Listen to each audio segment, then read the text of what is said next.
sa mga tutorial. For today's video, ituturo ko sa inyo yung sumigaw sa galak. Ayan, so ating key na gagamitin, key of G. Ayan, key of G ang ating gagamitin. So strumming pattern, down, down, up, down, down, down, up, down.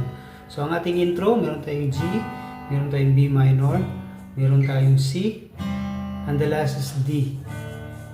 So yun po ang ating gagamitin. So simulan natin sa intro, tapos papasok tayo sa unang verse.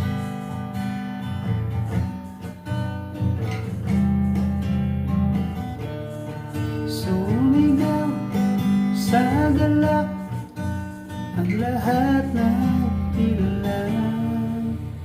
So ayan po, ganun lang po siya. Ulitin natin. Sumigaw sa galak, B minor, C at ng nilalang. Balik sa G, purihin ang Diyos, B minor, ng C, kagalakan.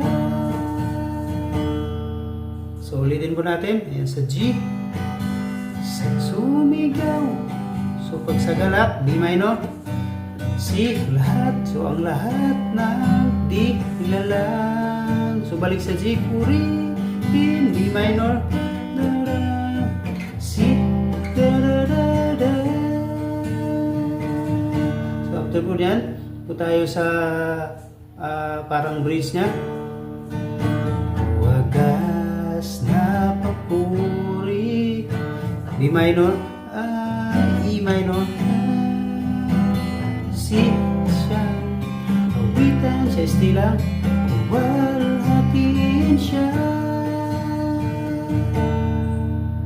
So balik tayo sa wagas na papuri. So nagtatapos tayo sa D, C, wagas na papuri, B minor, sa kanya ay E minor, bigat, purihin siya, witan, istilang sa C, hatiin siya.